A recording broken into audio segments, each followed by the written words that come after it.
Welcome to వార్తా 9 ముందుగా headlines చూద్దాం. P4 ఫౌండేషన్ పై సీఎం చంద్రబాబు సమీక్ష. పాలనలో పారదర్శకతపై సీఎం చంద్రబాబు దృష్టి. జిల్లాల కలెక్టర్లతో జూమ్ ద్వారా సమీక్ష. పథకాలపై అవగాహన పెంచేలా చర్యలు.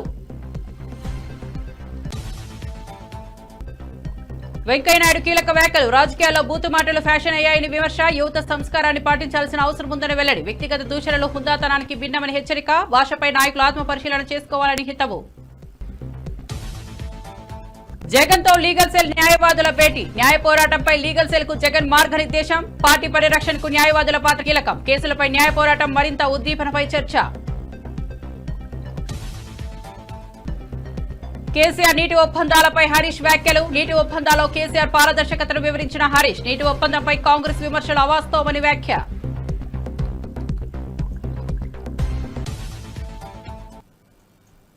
ఇక వార్త వివరాల్లోకి వెళ్తే సచివాలయంలో ముఖ్యమంత్రి చంద్రబాబు సమీక్ష నిర్వహించారు. P4 కార్యక్రమంపై సమీక్షలో ఆర్థిక మంత్రి Payyavula Keshav, P4 foundation vice chairman Kutumbarao, CS Vijayanand, ఇతర ఉన్నతాధికారులు హాజరయ్యారు. జూమ్ కాల్ ద్వారా జిల్లాల నుంచి ఎమ్మెల్యేలు, ఎంపీలు, కలెక్టర్లు పాల్గొన్నారు. పాలనలో పారదర్శకత, ప్రజలు మేలు చేసే దృష్టిలో పెట్టుకుని P4 పై ముఖ్యమంత్రి సమీక్ష నిర్వహించారు. పథకాల అమలుపై సూచనలు అందించిన సీఎం జిల్లా వారీగా అధికారులు తీసుకున్న చర్యలను పరిశీలించారు. పథకాలపై ప్రజల్లో అవగాహన పెంచేందుకు శాఖల మధ్య సమన్వయం ఉండాలన్నారు.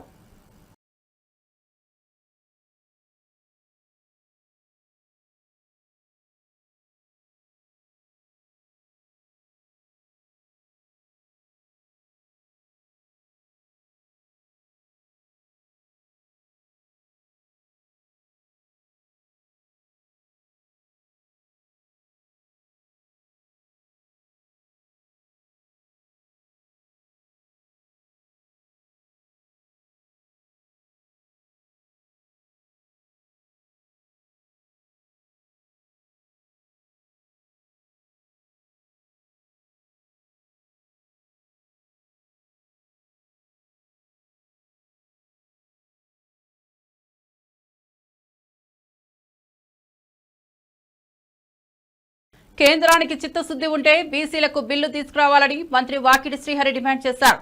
రాహుల్ గాంధీ, రేవంత్ బీసీ కాకపోయినా శాస్త్రీయంగా కులగణన చేస్తూ ముందుకు వెళ్తున్నారని తెలిపారు. తెలంగాణలో ముస్లింలను పక్కన పెడితే బిల్లు మద్దతిస్తామంటూ బీజేపీ నేతలు చెబుతున్నారని అన్నారు.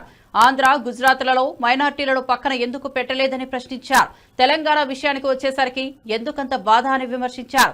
బీసీలను వేదికలపై పొగుడుతూ వాస్తవంలో నిర్లక్ష్యం చేయడమే బీజేపీ ధోరణి అని మండిపడ్డారు. ఒక బీసీలే కాదు, ఎస్సీలు ఎంత, ఎస్టీలు ఎంత, బీసీలు ఎంత, మైనార్టీలు ఎంత, అగ్రవర్ణాలు ఎన్ని, ఇవన్నీ కూడా లెక్కకు తీసి మరి 56% ఉన్నటువంటి వెనుకబడ్డ జాతుల్లో 42% ఖచ్చితంగా మేము రిజర్వేషన్ ప్రక్రియలో ముందుకు తీసుకుపోతామనే మాటను బిల్లుగా పాస్ చేసి షెడ్యూల్ 9లో పెట్టి క్లియర్ చేయవలసిందిగా భారతీయ జనతా పార్టీ అధికారంలో ఉన్నటువంటి సెంట్రల్ గవర్నమెంట్ పంపించడం జరిగింది. బాధంతా ఎక్కడ వస్తుందంటే బీసీలకు సంబంధించి వచ్చిన ప్రతి సందర్భంలో కూడా ఏదో ఒక రకంగా మోకాలు అడ్డేసి దీన్ని కానీయకుండా చేసే ప్రయత్నం జరుగుతుందని భయమవుతూ ఉంది. రాహుల్ గాంధీ గారు బీసీ కాదు, రేవంత్ రెడ్డి గారు కూడా బీసీ కాదు. మరి ఇద్దరు బీసీలు కాకున్నా కూడా తమ అధికారంలోకి వస్తే వెనుకబడ్డ జాతులకు ఒక అవకాశం కల్పిస్తామనేటువంటి సందర్భాన్ని ఇంత స్పష్టంగా ఒక సైంటిఫిక్గా కులగణన చేసి ఈ నిష్పత్తిలో ఇస్తామంటే ఒక ఆయన అంటాడు 50% దాటొద్దని, ఇంకొక ఆయన అంటాడు మైనారిటీస్ని పక్కకు పెడితే మేము సపోర్ట్ చేస్తామని. నేను భారతీయ జనతా పార్టీ సంబంధించిన ముఖ్య నాయకులతో కోరుతా ఉన్నా, దయచేసి ఎన్నిసార్లు ఇదే సబ్జెక్టు మాట్లాడతారు. నిజంగా కూడా చిత్తశుద్ధి ఉంటే తెలంగాణలో మైనారిటీలు పక్క పెట్టమని అడుగుతున్నారు కదా, మరి గుజరాత్లో ఎందుకు పక్కకు పెట్టడం లేదు? ఇద్దరు కలిసి అధికారంలోకి వచ్చారు కదా ఆంధ్రప్రదేశ్లో, అక్కడ ఎందుకు పక్కకు పెట్టడం లేదు? మోదీ గారేమో వాళ్ళ మాటలతో చెప్తా ఉన్నారు. పెద్ద ఆయన ప్రధానమంత్రి గారు ఏమని, ఇగో మైనారిటీకి ఈ విధంగా మేము మైనారిటీతో పాటు ఇంకా 70 వెనుకబడ్డ జాతులున్నాయి, ఈ విధంగా సహకారం చేస్తామని. మరి తెలంగాణ వచ్చేంత వరకు ఎందుకు ఇంత బాధ నాకు అర్థం కావటంలే. ఉమ్మడి కృష్ణా, గుంటూరు జిల్లాలకు చెందిన వైఎస్ఆర్సీపీ లీగల్ సెల్ న్యాయవాదులతో పార్టీ అధ్యక్షుడు మాజీ ముఖ్యమంత్రి వైఎస్ జగన్ సమావేశమయ్యారు. న్యాయ పోరాటాన్ని మరింత ఉద్దీపన చేసే దిశగా సూచనలు ఇచ్చారు. పార్టీ పరిరక్షణ, కార్యకర్తల హక్కుల కోసం న్యాయవాదులు చేపట్టాల్సిన బాధ్యతలపై చర్చించారని సమాచారం. రాష్ట్రంలో కక్షపూరితంగా పెట్టిన కేసులపై న్యాయపరంగా ఎలా ఎదురు నిలవాలో జగన్ వివరించారు. న్యాయవాదుల మద్దతుతో పార్టీ బలోపేతం కావచ్చని అభిప్రాయపడ్డారు.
వెంకటేష్ నాయుడు వైఎస్ఆర్ కాంగ్రెస్ నేత కాదని ఎల్లో మీడియా ఆరోపిస్తోందని, కానీ ఆయనకు చంద్రబాబు, లోకేష్, బాలకృష్ణ, ఎంపీలు భరత్, పెమ్మసాని వంటి నేతలతో సాన్నిహిత్యం ఉందని టీజేఆర్ సుధాకర్ బాబు విమర్శించారు.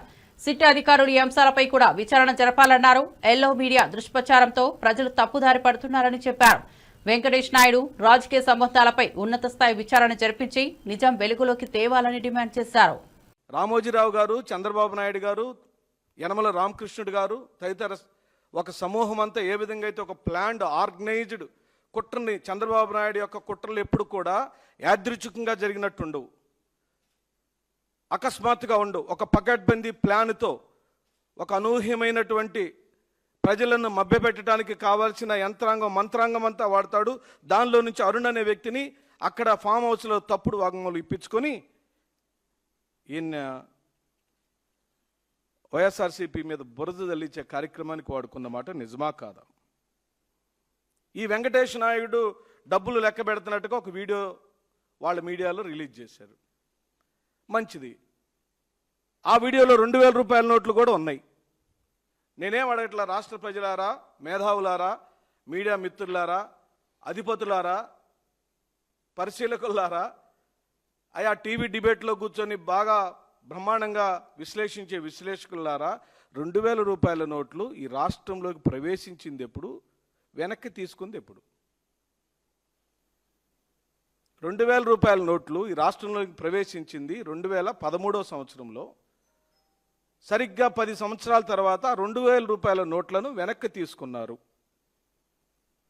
ఈ వెంకటేష్ నాయుడు లెక్క పెడుతున్నట్టుగా చూపించిన నోట్ల కట్లలో 2000 రూపాయల నోట్ల కట్ట కూడా ఉంది. అంటే ఇప్పుడు డిమానిటైజేషన్కు ముందు 2000 రూపాయల నోటు లేదు. అంటే 2013కు ముందు 2000 రూపాయల నోటు లేదు. 2013 నుంచి 2023 మధ్యలో 2000 రూపాయల నోటు ఉంది. ఈ 2013 నుంచి 2023, 2013 నుంచి 14 రాష్ట్రాన్ని పరిపాలించింది ఎవరు? తెలుగుదేశం పార్టీ, చంద్రబాబు నాయుడు. 19 నుంచి 24 వరకు వైఎస్ జగన్మోహన్ రెడ్డి గారు పరిపాలించారు. 23లోనే 2000 రూపాయల నోట్లను కేంద్ర ప్రభుత్వం వెనక్కి తీసేసుకుంది. ఎవరి దగ్గర ఉన్న 2000 రూపాయల నోట్లైనా వెనక్కి తీసేసుకుంది. ఒకవేళ అది 2023 తర్వాత కనుక ఆ డబ్బులు ఈ వెంకటేష్ నాయుడు లెక్కబెట్టి ఉంటే ఆ 2000 రూపాయల నోట్ల కట్లు నోట్ల మధ్యలో ఎందుకు ఉన్నాయి అని అడుగుతుంది వైఎస్ఆర్సీపీ. ఇక్కడ వెంకటేష్ నాయుడు తప్పు చేశాడా? ఆ డబ్బులు ఎక్కడి నుంచి వచ్చింది, ఎందుకు వచ్చినవి? ఆ డబ్బులు నిజంగానే వెంకటేష్ నాయుడువా? ఆయన క్రైమ్ చేశాడా, ఆయన నేరం చేశాడా? అది మా వాదం కాదు, మాకు సంబంధం లేదు. వైఎస్ఆర్ కాంగ్రెస్ పార్టీకి ఏమాత్రం సంబంధం లేదు. వెంకటేష్ నాయుడు అనేవాడు ఏ పార్టీకి సంబంధించిన వాడు అనే దానిలో మీరు 2 రోజుల నుంచి ఈనాడు, ఆంధ్రజ్యోతిలలో చాలా ప్రముఖంగా ఆ వెంకటేష్ నాయుడును మాకు జతగలుపుతూ వైఎస్ఆర్సీపీతో ఆయనకు సంబంధాలు ఉన్నాయని, వైఎస్ఆర్ కాంగ్రెస్ పార్టీకి సంబంధించిన వాడేనని, చెవిరెడ్డి భాస్కర్ రెడ్డికి అత్యంత అనుంగ శిష్యుడని, భాస్కర్ రెడ్డి ఆంతరంగికుడని, చెవిరెడ్డి భాస్కర్ రెడ్డి గారికి సంబంధించిన ఆర్థిక లావాదేవీలను ఈయనే చూశాడని మీరు ఒక అభియోగం మోపారు. దానికి ఆధారంగా ఒక ఫోటోను విడుదల చేశారు. అది మార్ఫింగ్ ఫోటోనా, తలకాయ తీసి తలకాయ పెట్టారా, మీరు ఏం చేశారో నాకు తెలియదు. అది విచారణ అధికారులే విచారించాలా. మరి ఇప్పుడు ఈ ఫోటో ఏమిటి? రాష్ట్ర ప్రజలు చూడండి. ఈ వెంకటేష్ నాయుడు 2024లో నారా చంద్రబాబు నాయుడు ముఖ్యమంత్రి అయిన తదుపరి ఈ రాష్ట్ర ముఖ్యమంత్రితో దిగిన ఫోటో. ఈయన ఏ పార్టీ వాడు? అది వదిలేద్దాం. షాడో ముఖ్యమంత్రి గారైన నారా లోకేష్ గారితో అదే వెంకటేష్ నాయుడు దిగిన ఫోటో. ఈయన ఏ పార్టీ వాడు? ముఖ్యమంత్రితో దిగాడండి, షాడో ముఖ్యమంత్రి గారితో దిగాడు. ముఖ్యమంత్రి గారికి సన్మానం. అయ్యా మళ్ళీ డూప్లికేట్ అనుకుంటారేమో, మార్ఫింగ్ అనుకుంటారో, షాల్వా సేమ్ టు సేమ్, అదే షాల్వా.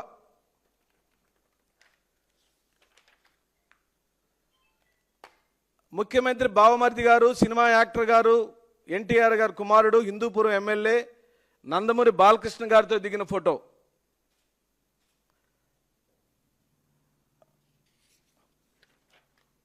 సరే, అదే ఈ వెంకటేష్ నాయుడు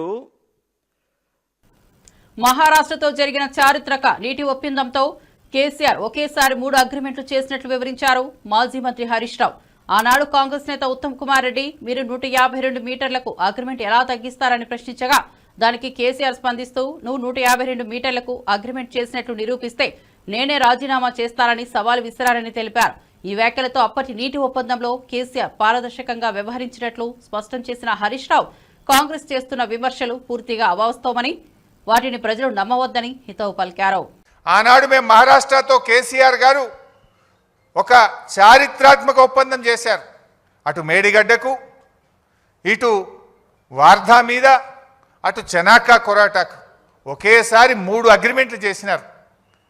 అంటే ఇచ్చిపుచ్చుకునే ధోరణితో మహారాష్ట్రను ఒప్పించి మెప్పించి 3 అగ్రిమెంట్లు చేశారు. ఆనాడు ఉత్తమ్ కుమార్ రెడ్డి మాట్లాడతాడు. ఏమని మాట్లాడిందంటే, లేలే మేము ఆల్రెడీ 152 మీటర్లకు అగ్రిమెంట్ చేసినాం, నువ్వు ఎట్ట తగ్గించినవు అన్నాడు.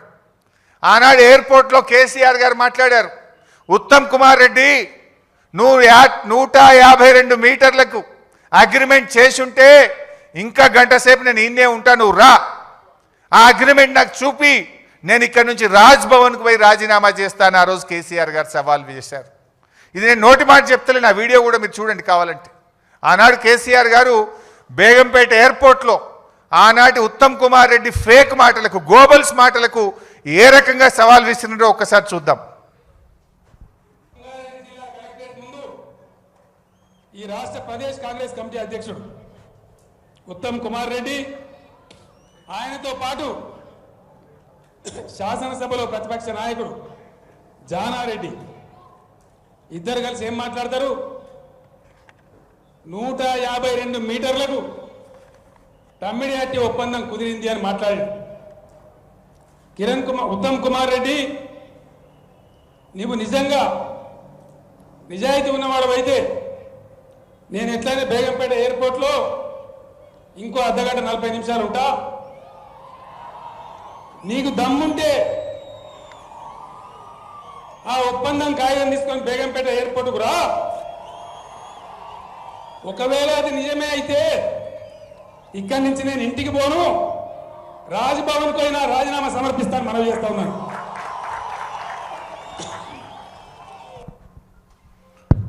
ఆ రోజు 152 మీటర్లకు అగ్రిమెంట్ ఉందని ఆనాటి పిసిసి అధ్యక్షుడు ఉత్తమ్ కుమార్ రెడ్డి మాట్లాడిండు. ఉన్నదా మరి అగ్రిమెంట్? ఈ రోజు వరకు, ఆ రోజు కేసీఆర్ గారు ఓపెన్ ఛాలెంజ్ చేసిండ్రు, ఇయ్యాలటి వరకు కూడా చేయలే. నిజంగా అగ్రిమెంట్ ఉంటే 7 సంవత్సరాలు అధికారంలో ఉండి ఎందుకు తట్టెడు మట్టి కూడా మీరు తవ్వలేదు అంటే అబద్ధపు మాటలు, గోబల్స్ మాటలు.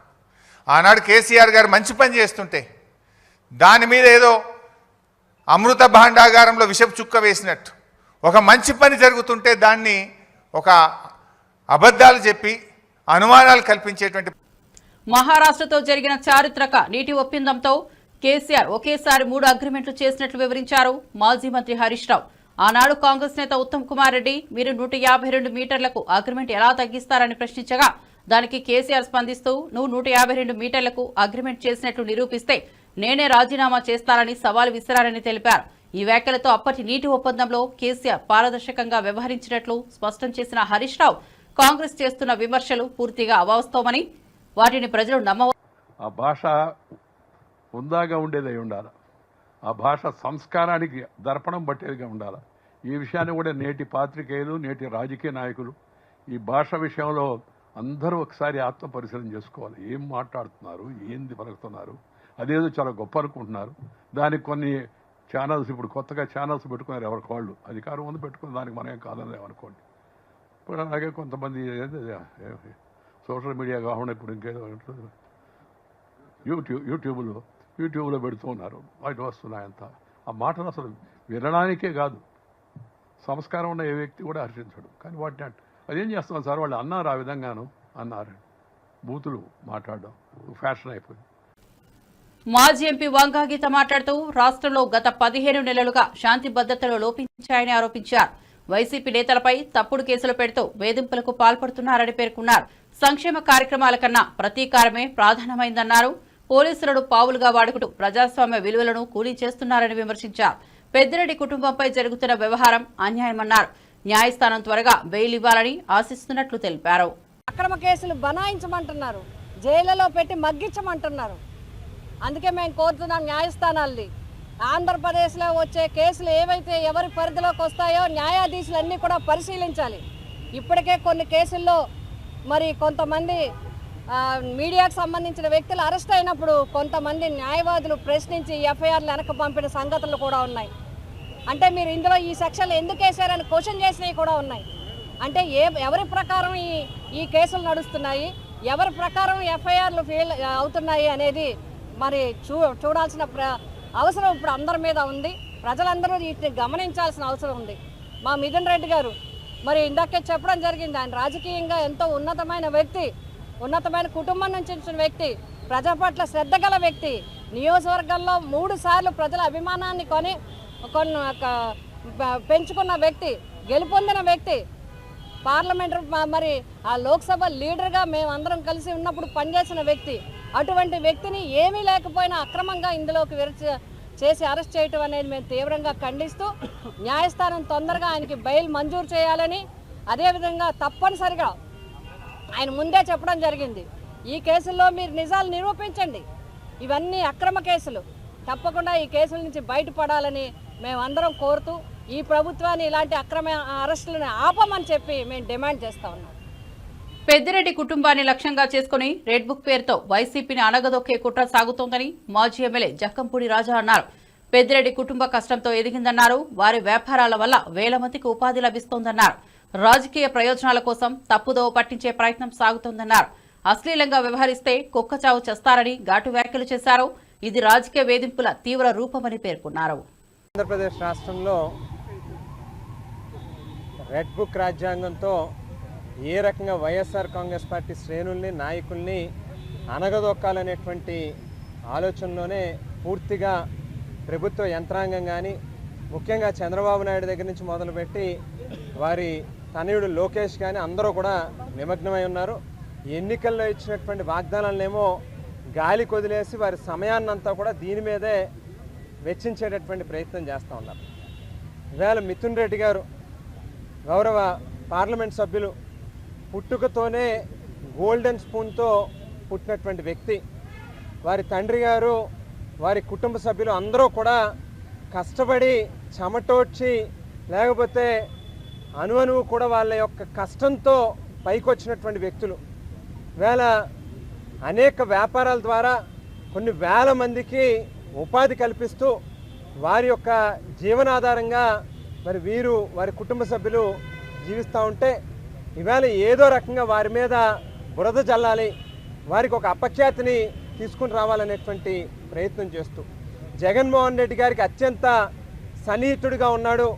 వైఎస్ఆర్ కాంగ్రెస్ పార్టీలో ఒక బలమైనటువంటి నాయకుడిగా, ఒక వెన్నుముక్కగా ఉన్నాడు కాబట్టి ఆయన ఏదో రకంగా హెరాస్ చేయాలి, ఇబ్బందులకు గురి చేయాలి అనేటువంటి ఆలోచనతో ఒక పార్లమెంట్ సభ్యుడికి మరి రాష్ట్రంలో జరిగేటటువంటి పాలసీ మ్యాటర్స్తో ఏ రకమైనటువంటి సంబంధాలు లేనప్పటికీ కూడా మరి గతంలో వైఎస్ఆర్ కాంగ్రెస్ పార్టీ ప్రభుత్వంలో ఏదో అవినీతి జరిగిపోయిందని, ఒక స్కామ్ జరిగిందని లేనటువంటి ఒక అభూత కల్పనని సృష్టించి కట్టుకథలు అల్లి మరి ఈవేళ జగన్మోహన్ రెడ్డి గారికి సన్నిహితుడిగా ఉన్నటువంటి వారందరినీ కూడా ఇబ్బందులకు గురి చేయాలనేటువంటి ప్రయత్నంలో భాగంగానే మిథున్ రెడ్డి గారి మీద కూడా లేనటువంటి ఆరోపణల్ని మరి అభియోగాల్ని వారి మీద సృష్టించి ఈవేళ కేసులు పెట్టి లోపల పెట్టి జైల్లో పెట్టి మరి ఏ రకంగా ట్రీట్ చేస్తూ ఉన్నారనేటువంటిది నిజంగా చూస్తే ఎవరికైనా కూడా కంట్లో నీరు వచ్చేటటువంటి పరిస్థితి.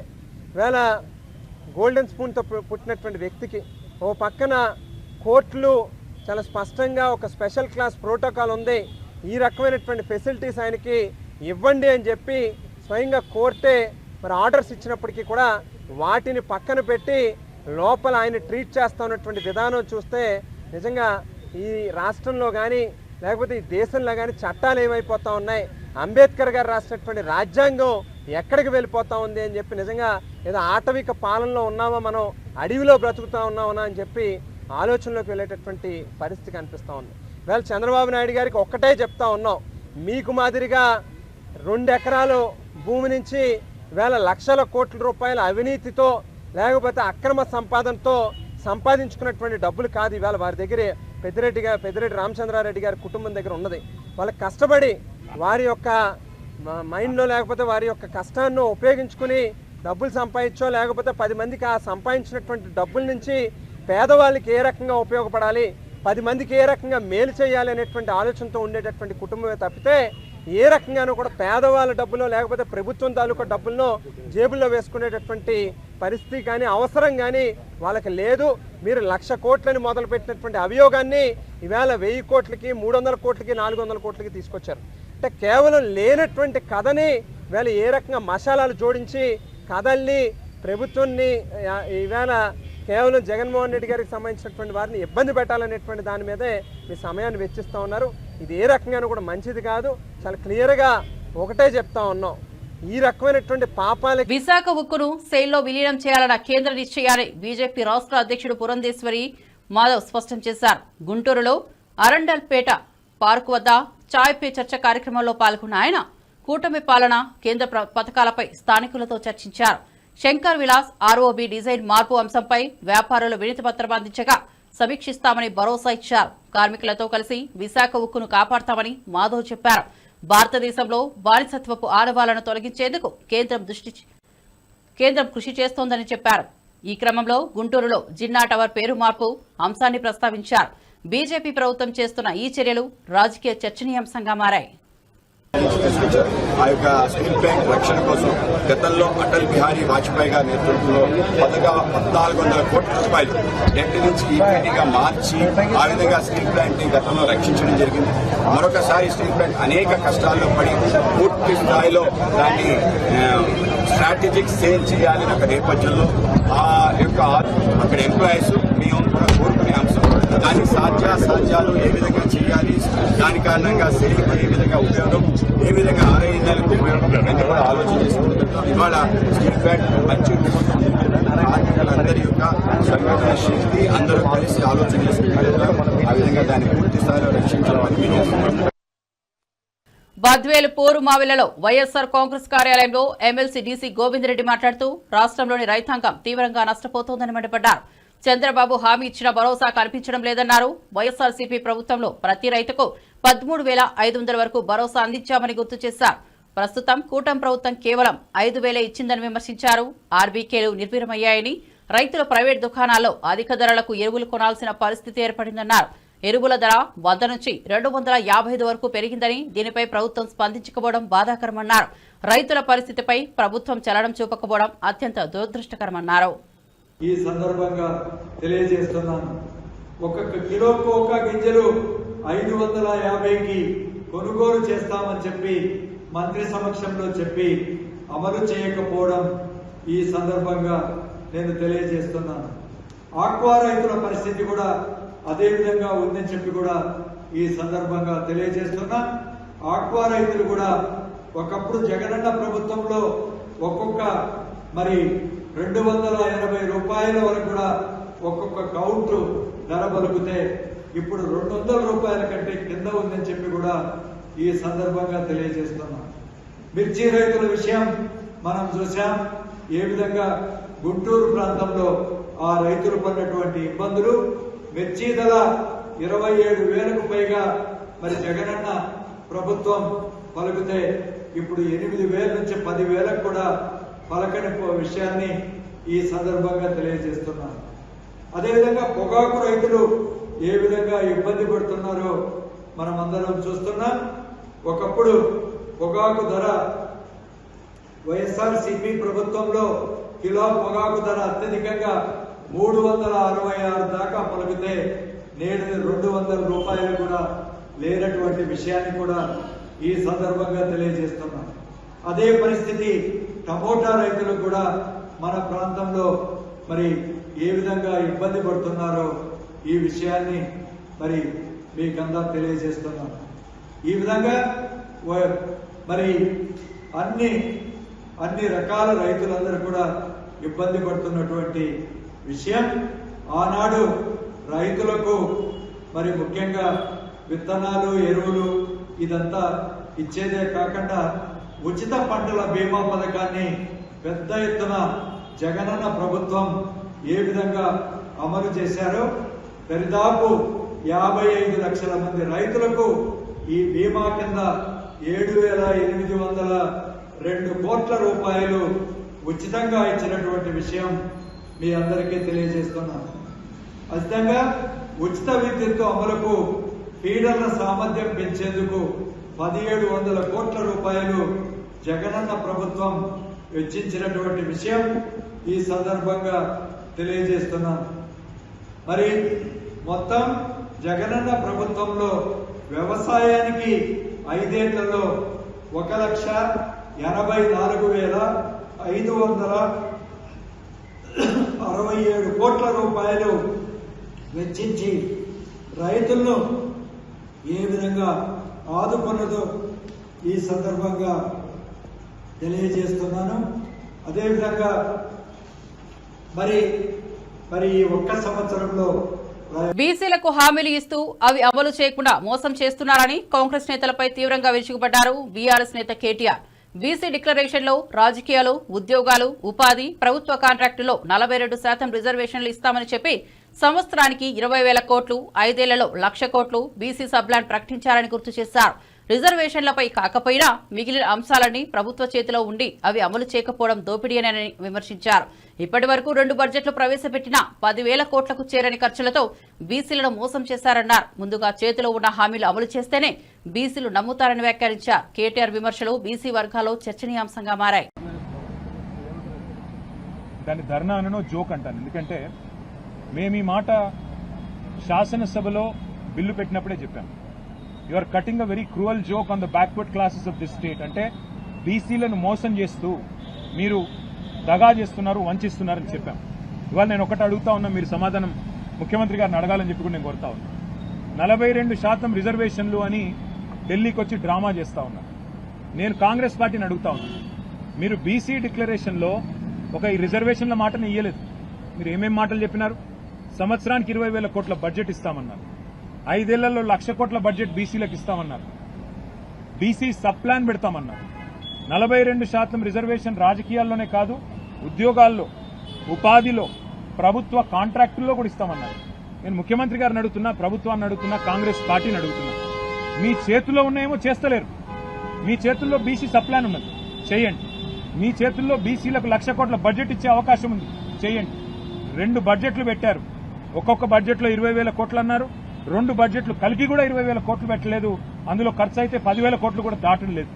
అందుకే మరి ముఖ్యమంత్రి గారిని, ప్రభుత్వాన్ని కోరేది, మీ చేతుల్లో ఉన్న పనులు ముందు చేయండి. అట్లయితేనే బీసీలు నమ్ముతారు. 42% రిజర్వేషన్ ఏ ఒక్క ప్రభుత్వ కాంట్రాక్ట్లనని ఇప్పటివరకు ఈ 2 ఏళ్లలో ఇచ్చినారా? ఇవ్వలేదు. ఎంబీసీ మంత్రిత్వ శాఖ పెడతామన్నారు, ఎందుకు పెట్టలేదు? బీసీ సబ్ ప్లాన్ ఎందుకు పెట్టలేదు? ఏ కారణం చేత మరిన్ని అప్డేట్స్ కోసం చూస్తూనే ఉండండి వార్తా9.